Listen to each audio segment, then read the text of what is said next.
It's late at night when Vanessa, a severely wounded pregnant woman, is taken to the hospital. Doctors try to keep her alive and say that a wild animal did this, and Vanessa starts giving birth. After a difficult birth process, the baby comes out and is taken away as Vanessa dies. Years later, an attractive woman brings a naive man to a massive freezer, only to shock him with a secret entry to a luxury nightclub. As soon as they join the dancing crowd, the man feels there is something strange about this club. Suddenly, a few drops of blood fell on his face. When he looks up, the sprinkler system is spraying blood everywhere because all of the club's people have turned out to be vampires. The man tries to get away by crawling on the floor, but the man freezes when he sees a man with clean feet, and the party stops right away. His name is Blade, but the vampires know him as Daywalker. He coolly enters the main dance floor and begins a violent slaughter of the vampires, killing them off with a combination of martial arts and weapons. His custom-made weapons have silver on the blades and bullets. After fighting his way through countless vampires, Blade is surrounded by the club's guards, led by Quinn. Another bloody fight starts, and this time Blade uses his sword and his blades both to kill a bunch of vampires at once. He then follows Quinn, places him on the wall, sets him on fire with spikes, and sends regards to Frost. At that exact moment, police sirens sound, so Blade runs away, leaving only a burned Quinn and a confused Guy as survivors. The cops take Quinn's remains to the hospital for inspection.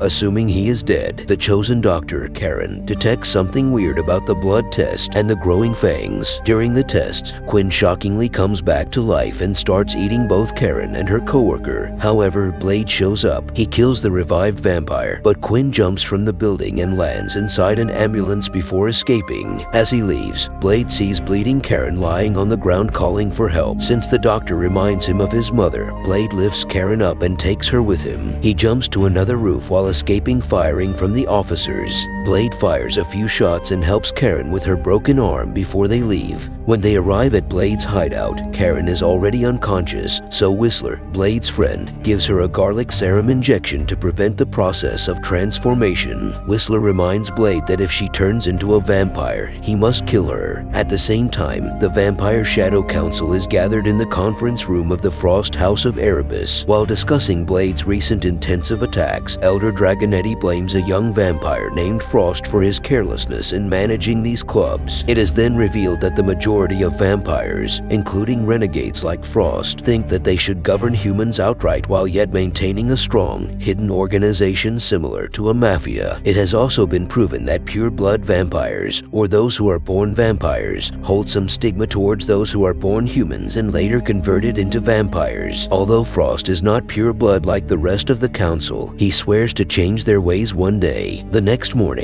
Blade visits a friend's store to get more garlic serum because he has become addicted to it. Unfortunately, his friend is helpless and gives him a hug while warning him to be careful. Later, Karen wakes up in a strange room and is surprised to see a wall covered with weapons, including a sword with a handle grip. When she comes out of the room, she sees Whistler giving Blade an injection of a special serum that causes his entire body to shake. When they see her, she tries to run away, but Whistler and Blade stop her right away, assuring her that they are friends. Whistler is a weapons technician and Blade's mentor. They both together fight against every vampire species using silver bullets, UV lights, and garlic. They are unable to present this to the police because vampires have already bought them. They want Karen to leave now, but Whistler first gives her the vampire menace weapon so she can defend herself from the vampires, who will definitely try to find her out for keeping their secret. In the meantime, Dragonetti meets Frost to scold him for wasting time and resources investigating ancient vampire legends that are probably fake. Frost, however, is not concerned. When Karen gets into her building, she is afraid of everyone she meets, especially those who have unusual tattoos on their necks. As soon as she gets home, Officer Krieger is waiting for her. At first, he pretends to be there since she left the hospital without giving him a statement, but suddenly he attacks her when he shows himself to be a familiar human who works for vampires for years and, in return, is rewarded with conversion into a vampire. Blade appears out of nowhere, having already planned this out since he's been using Karen as bait. He beats the officer and shows Karen the tattoo on his neck. He tells her that they'll be using him to find Frost. When they search Krieger's car and discover the truck loaded with blood bags, Blade pulls a revolver and asks for an explanation. Karen stops him from causing chaos in the city, and Krieger gets the opportunity to run away. Blade decides to wait outside in a car for Krieger to return, and Karen Karen says she's going to stay with him until she finds a cure. When it gets dark, Creed comes to pick up his car, and Blade starts following Creed around the city. Eventually, they reach a nightclub run by vampires. As they try to enter, a guard tries to stop them, but Blade easily breaks him up. Blade begins to beat up security inside the club until Krieger informs him that there is a secret door in the fridge that leads to a hidden archive. He sends Krieger away with a message for Frost. Blade and Karen start searching the area and discover a horrible vampire named Pearl, who is in charge of the vampire's records and computer systems. In the meantime, Frost completes the translation of the old manuscripts. Krieger comes up to inform him about Blade, but Frost kills him and eats him with his girlfriend. Then he orders Quinn to catch Blade alive. Returning to Pearl, he first refuses to tell, but when Karen starts burning him with UV lights, Pearl quickly starts telling everything. Frost wants to evoke the blood god Lamagra. As Blade finds a hard drive containing the data, Karen uses the light to kill Pearl. After blowing up a door with a special explosive spray, they find the old vampire Bible hidden behind it. After hearing a noise, Blade finds a scared young girl, but when he tries to help her, she reveals that she is a vampire and attacks him. A new fight breaks out as Quinn brings in more guards. Blade is tied to a pillar during this fight, and Quinn takes the opportunity to stab a knife as revenge. One of the vampires reaches for Blade's sword, but the trap in the handle causes him to lose his hand. Blade reveals he had been wearing an earphone in case he needed assistance. Following a nearby wall explosion, Whistler shows up. The fight continues with more punches and gunfire, and then Whistler leaves behind a bomb. Blade, Whistler, and Karen manage to escape through a tunnel, and the bomb left behind explodes. The tunnel takes them to the train tracks. As the train passes by, Quinn jumps on Blade to start a new fight. Whistler manages to escape from a sewer hole. Blade pushes Quinn against the train, which causes him to lose a hand and half of his face. Quinn escapes as soon as Karen gives Blade his sword back. When more vampires start coming, Blade takes Karen and both of them run by catching a train. On the train, Blade injects himself with blood serum, making Karen believe he is a vampire too. When they get to their hiding place, Whistler tells Karen that Blade's mother was bitten when she was pregnant and passed away soon after giving birth. After finding the lost child on the streets, Whistler nearly killed him thinking he was a vampire. But after realizing he wasn't a vampire, he decided to adopt him. Since Blade is a combination of a vampire and a human, he has special powers, including strength and regeneration. He can walk in the sun. He takes a serum that keeps him from sucking blood. Frost and his group prepare themselves with helmets and sunscreen for bringing Dragonetti to a sunrise before taking his teeth and allowing the sun to swiftly kill him. Frost then calls for 12 volunteers and shows the fangs to the rest of the Shadow Council. The first thing Karen creates, which causes vampire blood to explode, is a permanent cure using Whistler's research and Blade's serum as base ingredients. When Karen takes a sample of his blood, Blade leaves to get more ingredients for his serum, and Whistler checks on Karen's wounds and tells her that she only has 1 day to live. Blade sees Frost waiting for him downtown while applying sunscreen. The vampire is using a little child as a shield to stop Blade from attacking him and offers a truce, but Blade is against it since he knows Frost intends to bring the blood god back. He pulls out a gun and fires, but Frost throws the girl in front of traffic and escapes. Blade is forced to save the girl. Karen makes a proper cure serum at the hideout and uses it herself right away. At that point, Frost and his men show up. They beat up Whistler and then escape with Karen. When Blade comes back,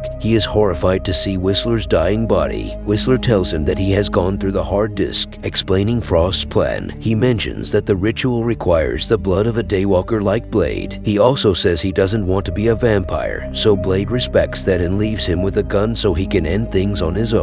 After a while, Blade finds a taunting video from Frost giving him the address and requesting to come find him. Blade's heart is full of grief. He prepares himself with silver and the new serum before going to find Frost. After a while, Blade enters Frost's headquarters on a bike. He shoots every guard on the first floor who dares to block his way. He then engages in hand-to-hand fighting with 2 skilled martial arts vampires, but after fighting for a few hands, Blade injects them with the serum causing them to blow up. Eventually, when Blade enters Frost's room, he finds a shocking surprise. Vanessa is still alive and has turned into a vampire after giving birth to him. Frost actually bit her, and now she is his mistress. This distraction helps Frost and his guard catch him from behind and beat him to surrender. After that, Blade and Karen are brought to the Temple of Eternal Night, where Blade is unable to defend himself due to his dehydrated body. Before sending Blade to his place to begin the ritual, Frost says that he has stolen the vials containing the serum and tosses them to the bottom of the pit. When Karen gets pushed into a hole, she discovers his coworker in a nearly zombie-like state from thirst. There are several bones on the floor as well, so she uses one of them to beat the vampire and tries to come out of the hole. Blade is being tied to a special contraption as part of the ritual, and Vanessa comes close to Blade in an inappropriate way and tells him to accept that she is not his mother anymore. The contraption then closes and starts to take blood from Blade.